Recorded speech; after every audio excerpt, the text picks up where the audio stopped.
Aqui, nós começamos isso na terça-feira e o nosso objetivo aqui, ao longo dessas 6 noites, hoje é a última noite, o nosso objetivo aqui é fazer uma série de reflexões, olhar para alguns pontos da nossa vida, para tentar entender como nos libertar dos medos e dos temores que nos aprisionam numa vida pequena.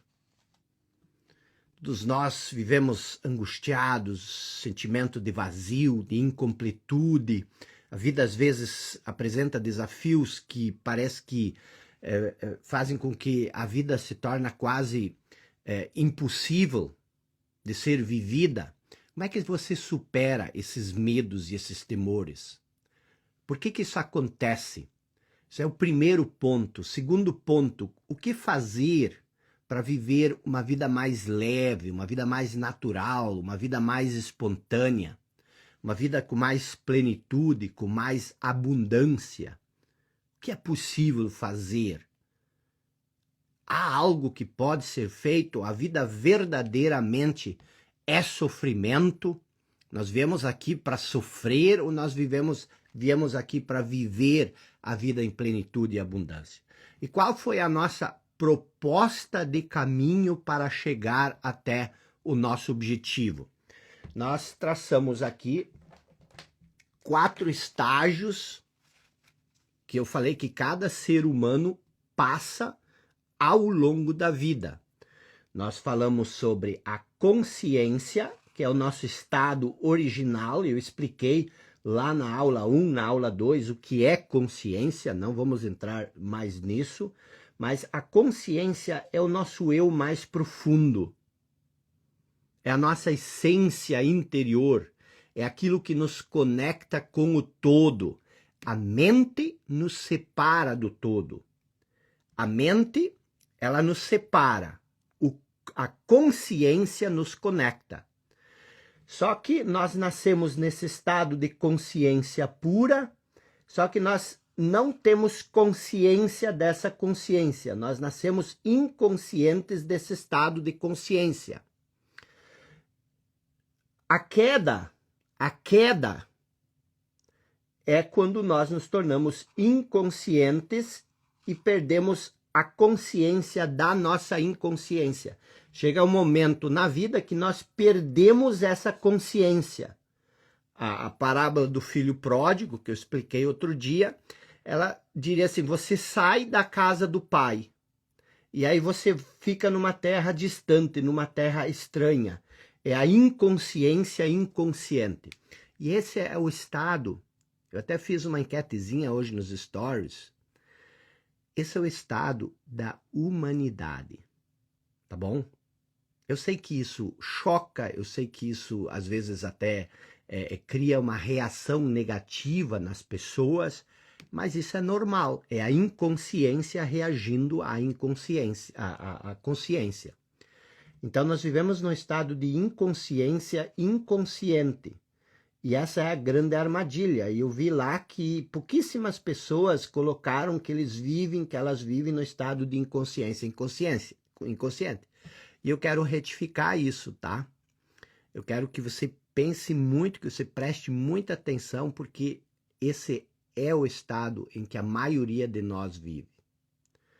Se você assistiu essa série de aulas onde nós tentamos chegar pelo menos a esse nível, onde você passa a ter consciência da sua inconsciência, você talvez tenha alguns lapsos de consciência sobre esse estágio aqui. Mas esse estágio aqui, ele é profundamente enraizado em nós.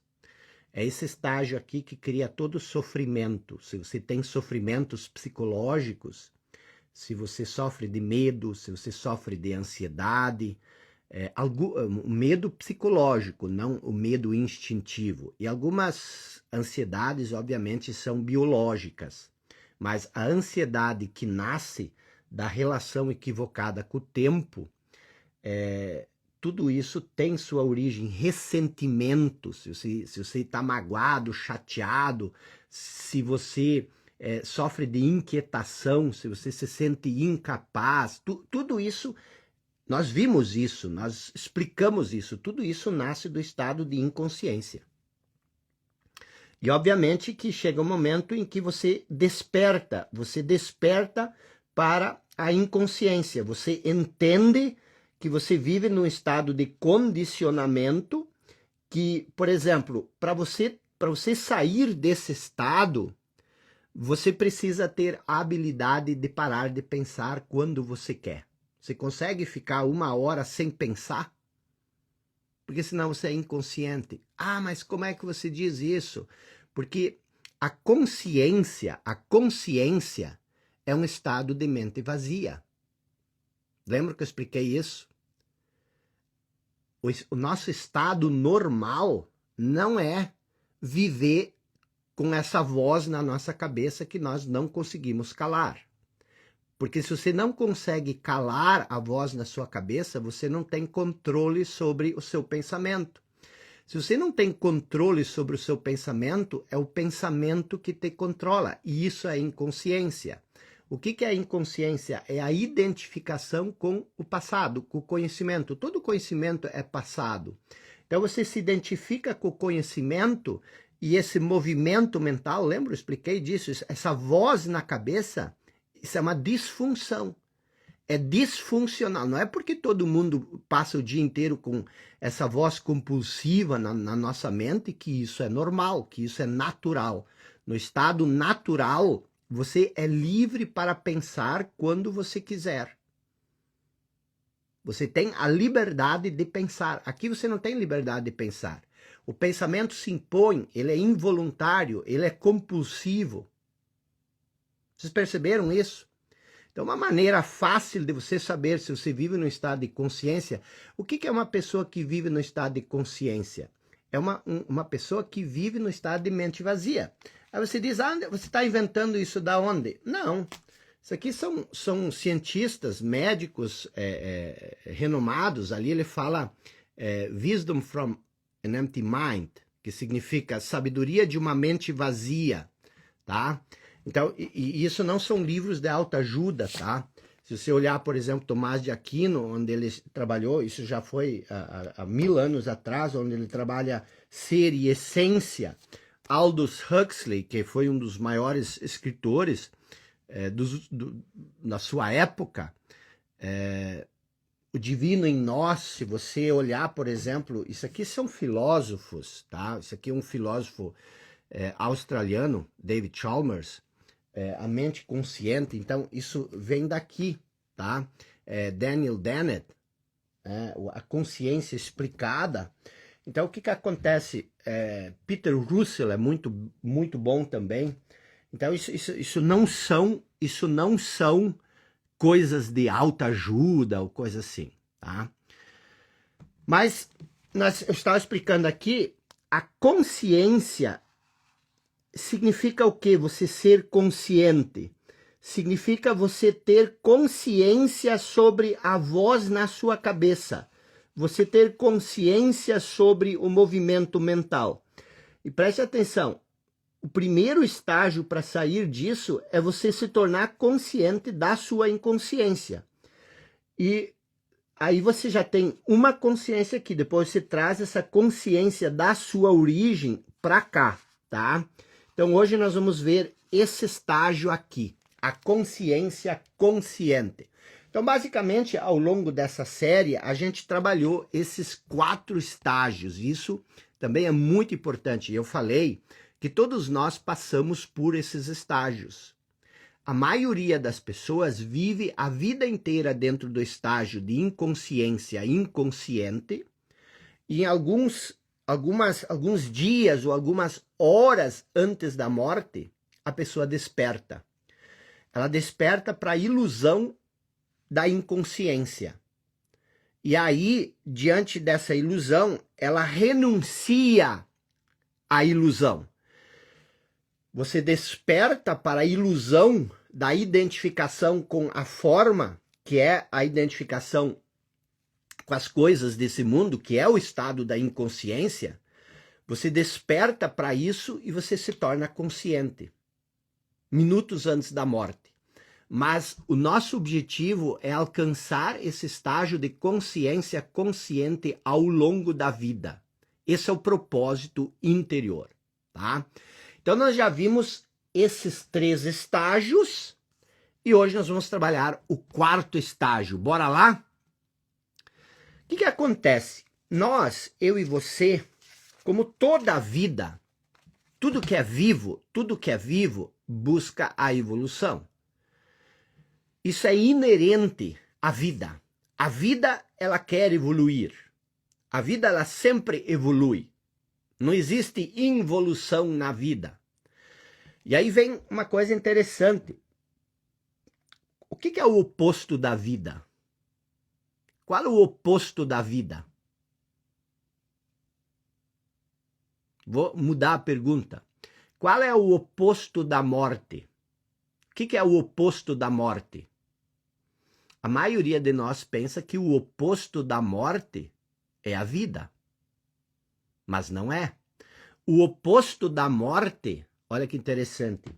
O oposto da morte é o nascimento. Você nasce e você morre. O oposto da morte é o nascimento. A vida não tem oposto. A vida, ela é eterna. Não existe morte de vida. Nenhuma vida morre. O que morre é o corpo, que é a ilusão. Tudo nesse mundo é ilusão. E não é, isso não é você pensar, não faz sentido, tudo é ilusão. Não. Você veio aqui para viver, para curtir as coisas, mas você precisa entender que todas as coisas do mundo físico, elas são impermanentes. Você não tem que se identificar com o seu corpo. Você tem que permanecer sendo a vida. A vida que se manifesta através do seu corpo. E essa é a inconsciência, quando você acha que você é a coisa física. Não, a coisa física, ela vai morrer, então você não pode ser isso. Então nós, como toda a vida, nós buscamos a evolução. Isso é inerente a nós. Poucas coisas podem ser mais importantes do que você querer evoluir, do que você querer melhorar a sua condição de vida, de você querer melhorar o seu nível de felicidade, de seu nível de bem-estar. Nada é mais importante do que isso. Por quê? Porque isso faz parte daquilo que nós somos. A vida é evolução. Então nada pode ser mais importante do que buscar coisas novas, do que evoluir, do que crescer. Mas eu quero que você olhe para os últimos anos da sua vida. Tire 3 anos da sua vida. Nós estamos em junho de 2023, em julho de 2023. Olhe para julho de 2020, 3 anos atrás. O quanto você verdadeiramente evoluiu, verdadeiramente. Ou você pode pegar 5 pessoas das suas relações que você conhece há mais de 10 anos. Pegue 5 pessoas que você conhece há mais de 10 anos. Pode ser seu pai, pode ser seus irmãos, pode ser colega de trabalho, pode ser você mesmo. Agora, pegue e olhe quanto essas pessoas evoluíram nos últimos 5 anos. A maioria das pessoas não evolui, elas ficam estagnadas num certo determinado estágio.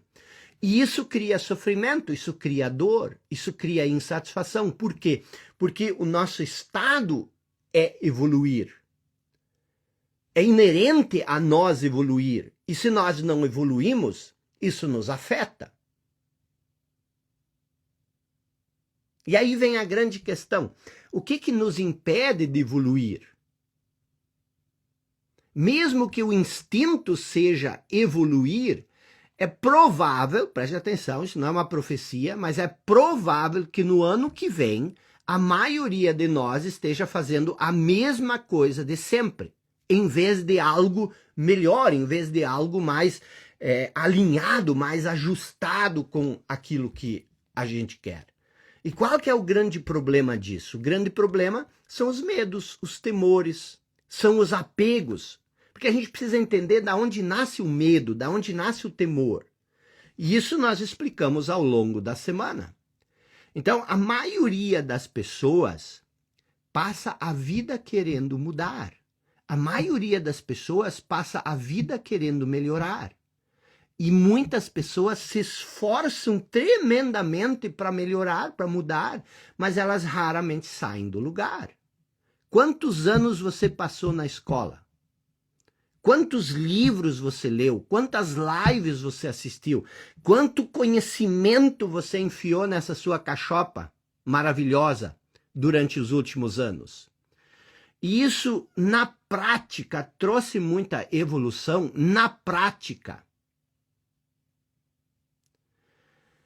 Você se considera uma pessoa plena, uma pessoa feliz, uma pessoa abundante? Ou você vive num estado de insatisfação permanente? Porque a insatisfação não é o que nos motiva a crescer.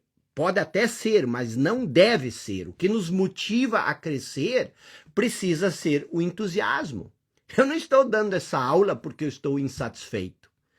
Eu estou dando essa aula por estar entusiasmado em poder explicar para você o que mudou a minha vida.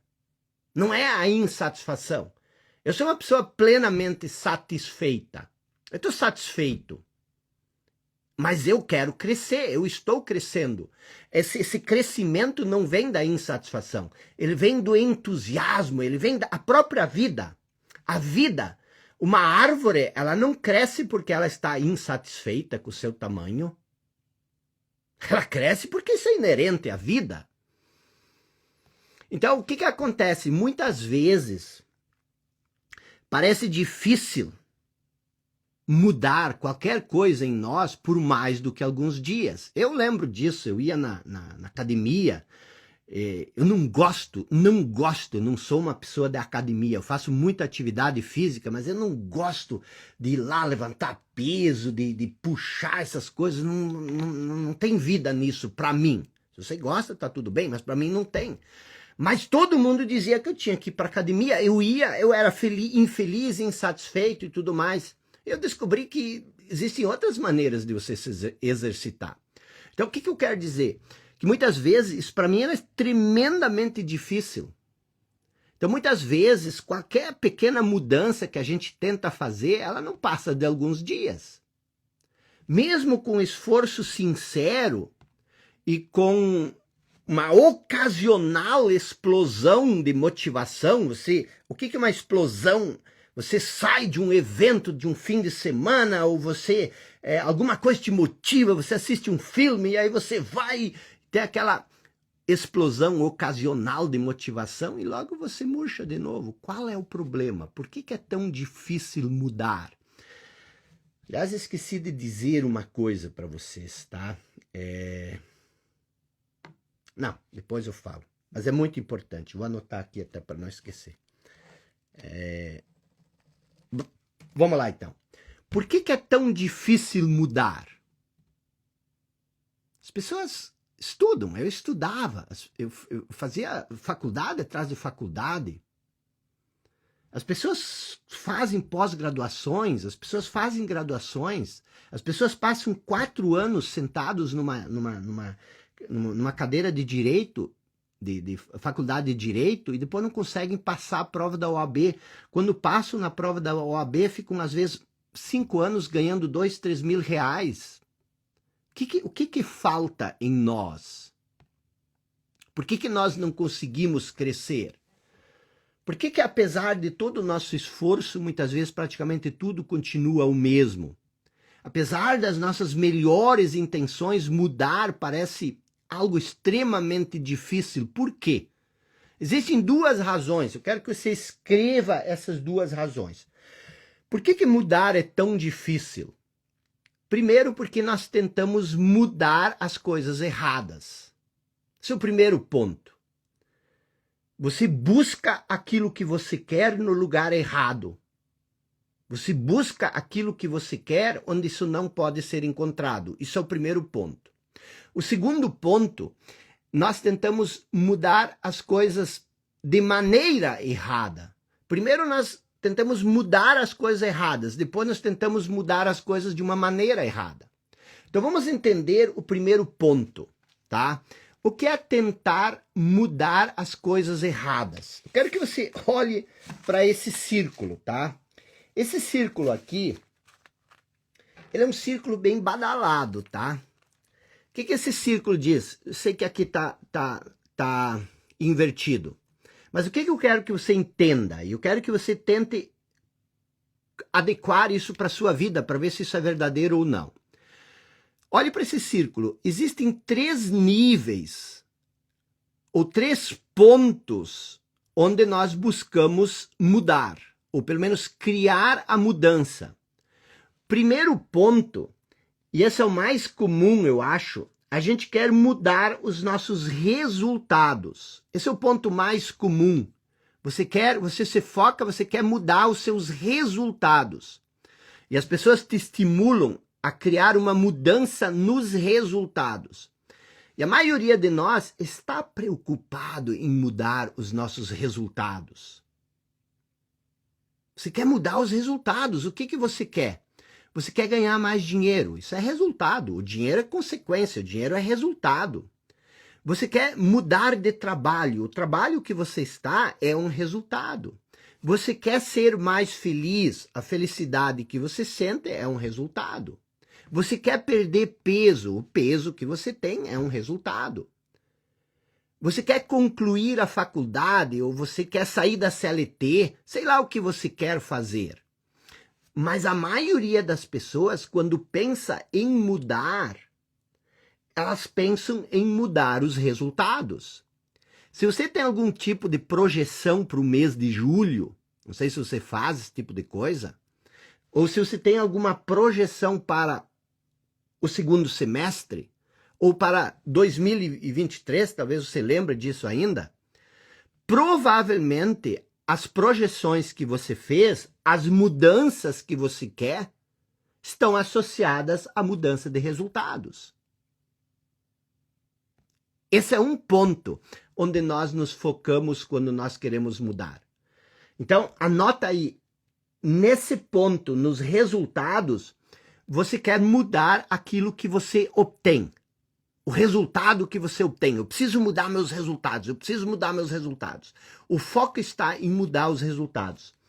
Esse é o primeiro ponto. O segundo ponto, outras pessoas, elas pensam em mudar a ação, em mudar os processos. Então, o que elas dizem? Eu preciso mudar os meus hábitos, eu preciso mudar as minhas ações. Vou dar um exemplo. Eu preciso mudar o ambiente.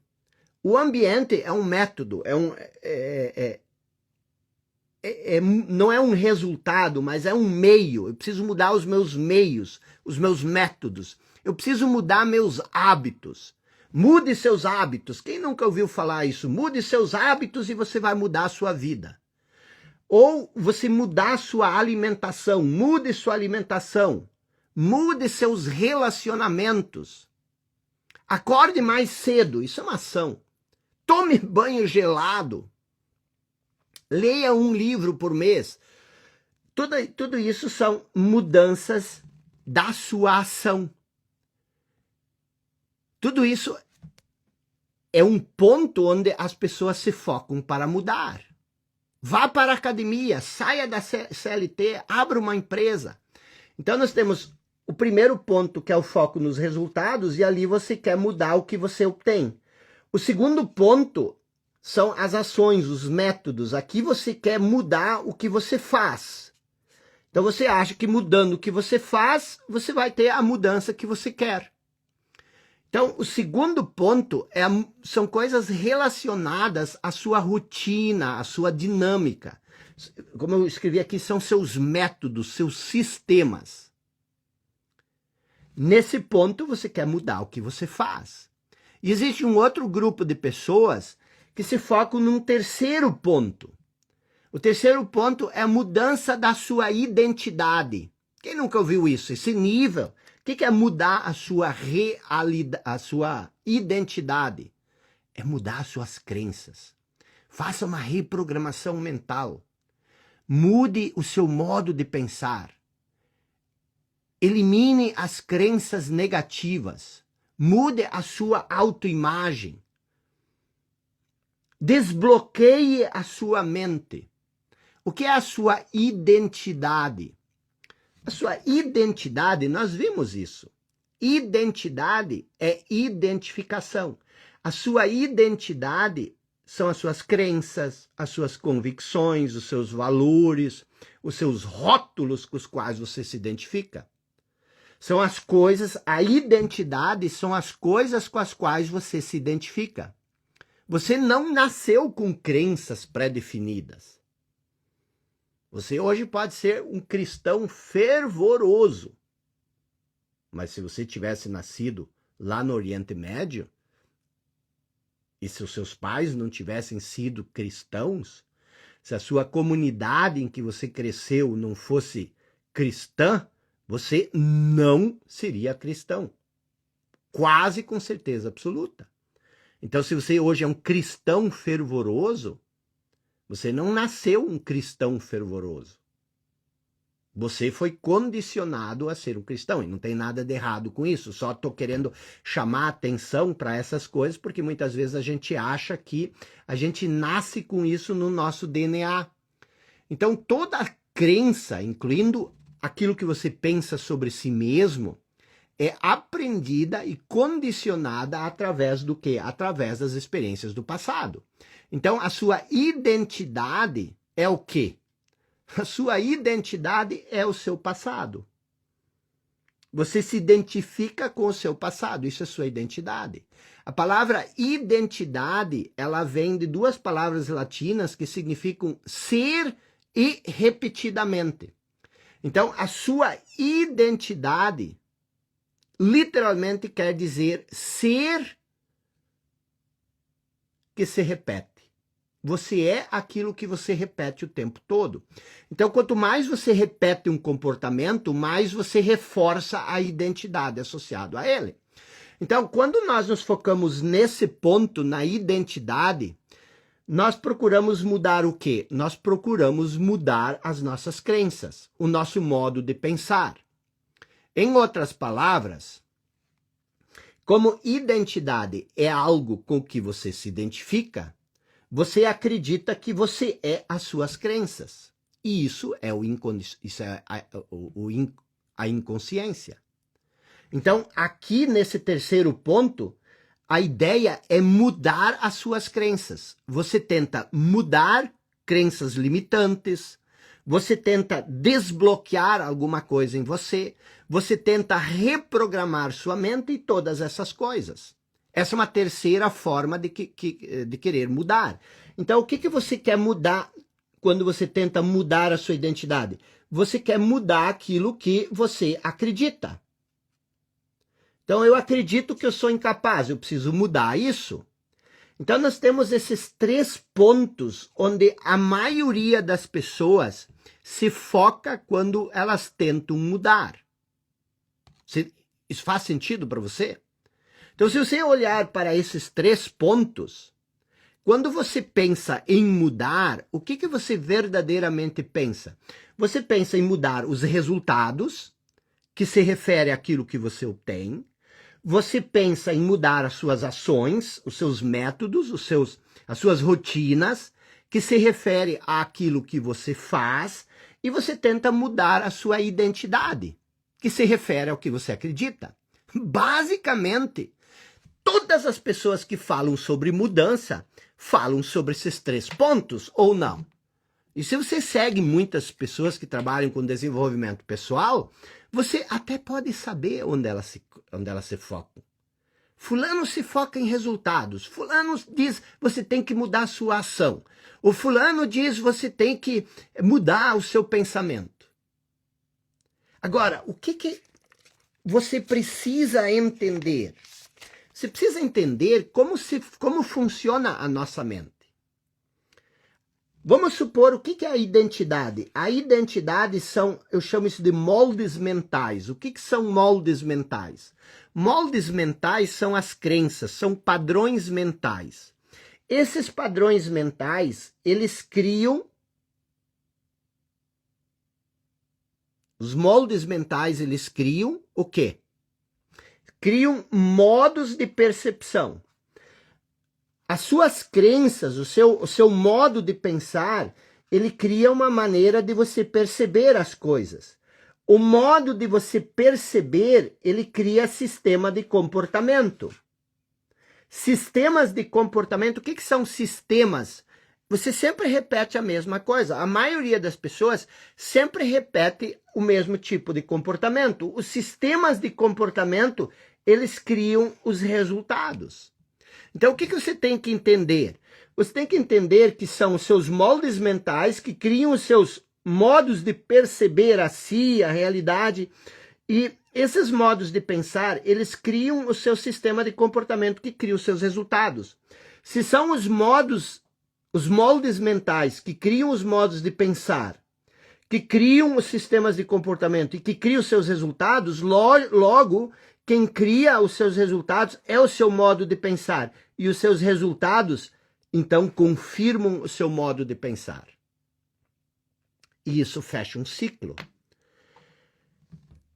O grande segredo está aqui. Modos de perceber. O modo como você percebe a si, o modo como você percebe o outro, o modo como você percebe a realidade, está intrinsecamente ligado aos seus moldes mentais, às suas crenças. Então, se a maneira como você percebe as coisas é determinado pelas suas crenças, é muito difícil você perceber algo fora das suas crenças. Vocês entenderam isso? O modo de percepção, a maneira como você percebe o que eu estou te explicando, o modo como você percebe o que eu estou te explicando, é filtrado pelas suas crenças. Então, mesmo que eu fale X, se a sua crença é Y, você tenta adequar X a Y. E se você não conseguir fazer essa adequação, é muito provável que você rejeite Y. Por quê? Porque isso não combina, você rejeite X. Por quê? Porque isso não combina com o seu modo de pensar. Então, é muito difícil você mudar esse ciclo. Então, isso é a primeira grande dificuldade que existe nesse sistema de querer mudar. Por isso é tão difícil mudar. Esses 3 pontos, eles se focam nesse ciclo que eu te mostrei. Então, o que eles fazem? O que você faz quando você tenta fazer isso? Você tenta aprimorar, você tenta melhorar a lagarta. Porque você ignora um 4º ponto e que nós falamos a semana inteira, que é você transcender a sua identidade, que é ao invés de você querer mudar o que você acredita, você entender que você não é aquilo que você acredita, que você não é a sua identidade. E isso é um salto como a metamorfose. Aqui você fica lidando na inconsciência. Por quê? Porque você se identifica com uma identidade, essa identidade produz sistema de comportamento, esse sistema de comportamento produz os resultados, e os resultados confirmam o sistema. Por isso que é tão difícil mudar. Então, o que é a mudança aqui? O que as pessoas ignoram? Elas ignoram a essência, elas ignoram o eu. Esse é o 4º ponto da mudança que ninguém fala. As pessoas ignoram o seu nível de consciência. Consciência sobre o quê? Consciência sobre esse processo. Você se separa desse processo. No primeiro ponto, preste bem atenção que isso é muito importante. No primeiro ponto, você se refere ao que você obtém. No segundo ponto, ao que você faz. No terceiro ponto, ao que você acredita. E todo mundo ignora aquilo que você verdadeiramente é. O quarto ponto é aquilo que você é. Se você entender o que você é, e isso é aquilo que eu falei lá no início dessa aula, que é o despertar, é você responder a pergunta mais fundamental. Por que fundamental? Porque ela é o fundamento da sua vida. Você perguntar, quem sou eu? Você responder a pergunta mais fundamental, você entender quem você é. Mas lembre-se, não entender coisas sobre você. Entender quem você é para além das coisas que você sabe sobre você. Porque as coisas que você sabe sobre você são a identidade. Então, todo mundo se foca nesses 3 pontos. E isso torna a mudança tão complexa e tão difícil. O quarto ponto é você se focar naquilo que você verdadeiramente é. Deixa eu te fazer uma pergunta. Você consegue ter consciência sobre aquilo que você pensa? Quando você consegue, certo? Quando você pensa, isso aqui é seu pensamento, e quando você desenvolve consciência sobre isso, essa consciência não é o pensamento. Consciência é um outro nível. O pensamento é um nível. A consciência é outro nível. Então, quando você descobre quem você é, o eu verdadeiro, ao invés de querer melhorar a lagarta, você dá um salto quântico. Você se torna uma borboleta. Você passa para um outro nível. Isso é transcender a sua identidade. É aquilo que nós falamos durante a semana. Renuncie a si mesmo. O que é renunciar a si mesmo? Ou Jesus disse a Nicodemos, você precisa nascer de novo. E Nicodemos disse, mas como eu vou voltar para o útero da mãe e sair de lá? Essa é a visão da inconsciência. Porque você só lembra do físico. Você só lembra do físico, do que é palpável. Então, o que significa você nascer de novo? Significa você transcender esse ponto. E é isso que nós viemos falando ao longo da semana, tá? Nós falamos aqui da consciência, aí a inconsciência inconsciente, inconsciência inconsciente, a consciência da inconsciência, e aqui você desenvolver consciência de que você é essa consciência. Esse é o quarto nível. Você desenvolver consciência que você é consciência e não o pensamento. E isso transcende todo o teu condicionamento. Pela primeira vez na vida, você vai se sentir livre. Por quê? Porque agora você é uma consciência. Você é uma potencialidade pura. Você não é condicionado. O pensamento é condicionado. A consciência é incondicionada. Quando você nasce uma criança, a criança ela é incondicionada. O condicionamento ele vem com o tempo. Por isso que Jesus disse, se você quer entrar no reino dos céus, você tem que ser como uma criança. Você tem que ser incondicionado, porque a condição ela te separa da consciência, o reino dos céus que está dentro de nós. Então, o que acontece? É aquilo que eu falei no início. Existe o propósito secundário, existe o propósito primário. Para além das coisas externas, existe o propósito primário. E qual é o propósito primário? É o despertar. É tudo que nós falamos ao longo dessa semana. É alcançar o estágio da consciência consciente. É se elevar acima da identidade. É se elevar acima dos métodos. É se elevar acima dos resultados. Identidade é identificação. Identificação é condicionamento. E quando você quer fazer mudança nesse estado, quando você quer mudar o que você acredita, você só pode mudar um condicionamento pelo outro. É aquela história que eu contei durante a semana de você pegar a bomba, tirá-la do colo e colocá-la embaixo do banco.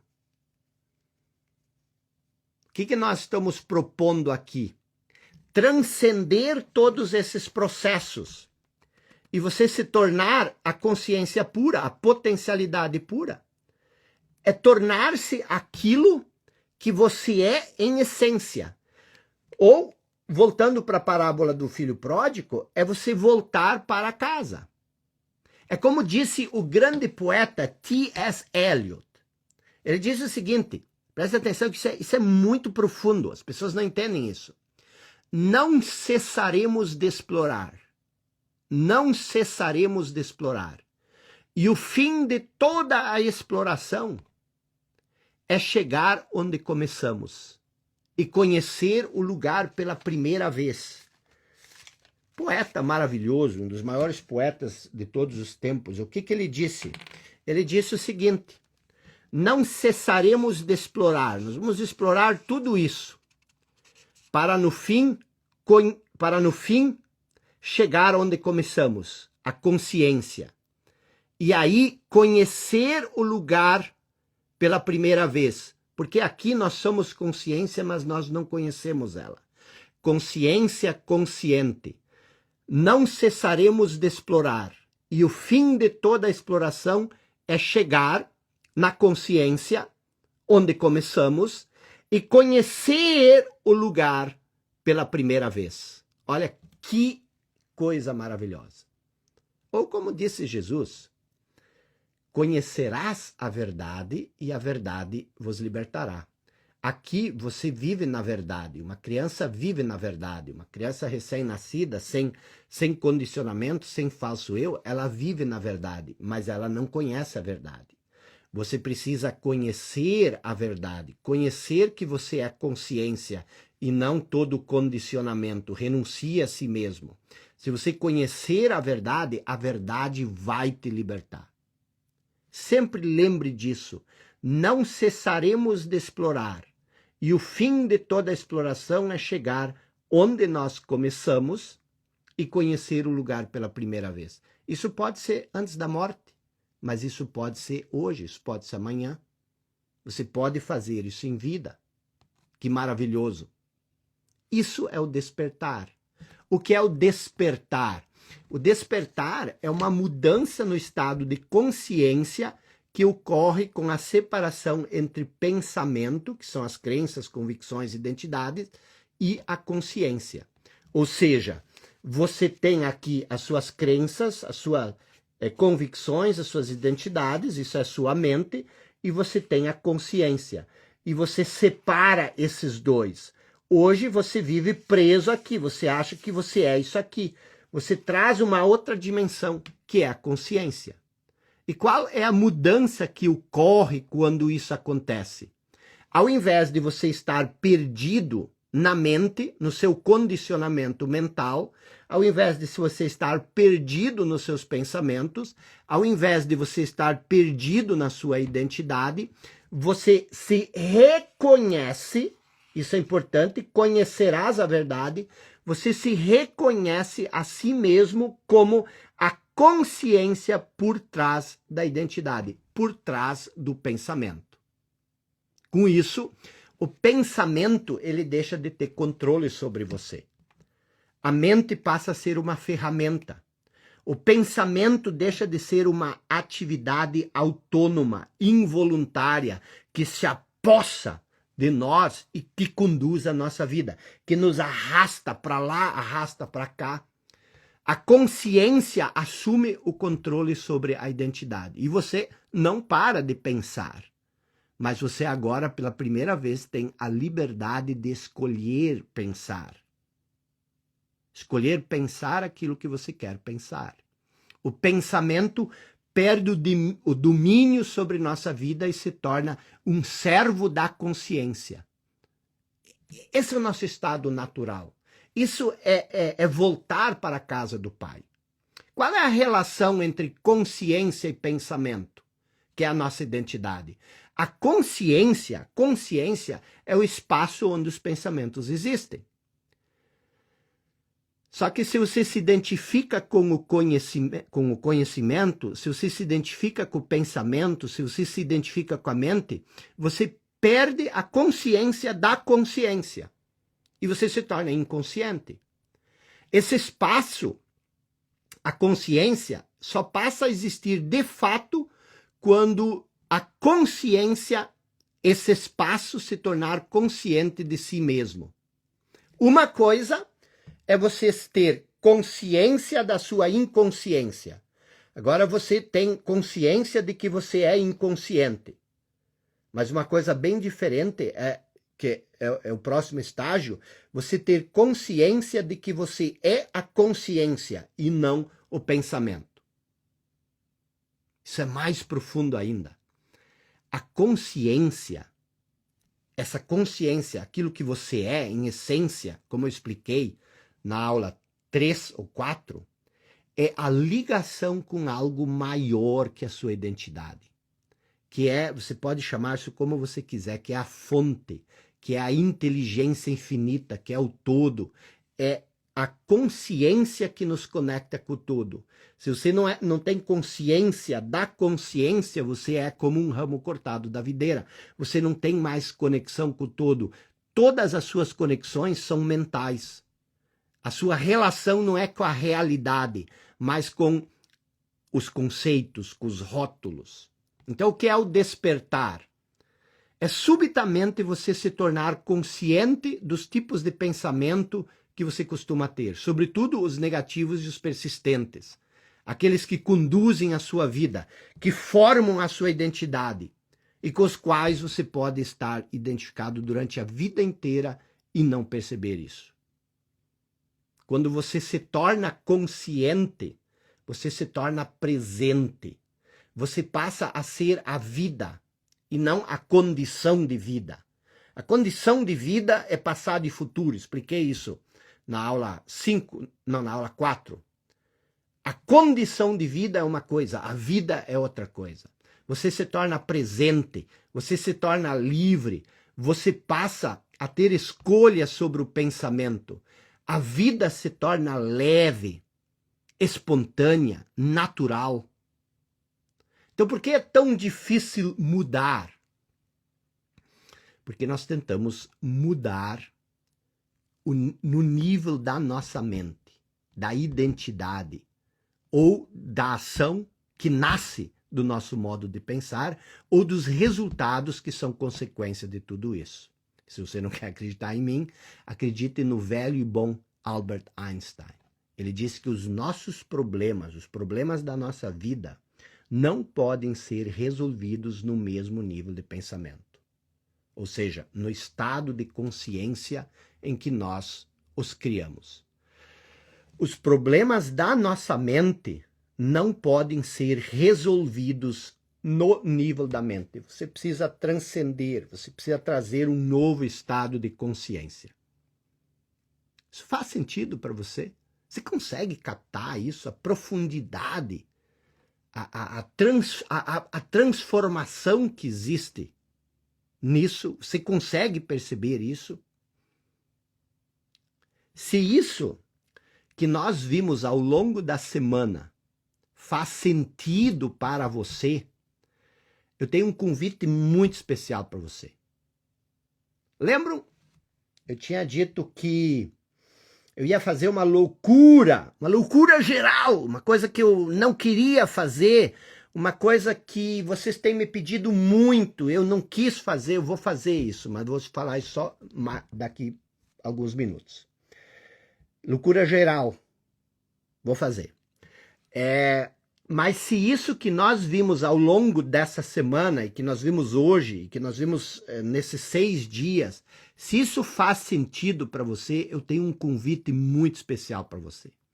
Amanhã, segunda-feira, a gente vai continuar não, nós vamos recomeçar esses estudos, a mesma coisa que nós estamos trabalhando aqui, só num outro ambiente, num ambiente melhor, num ambiente mais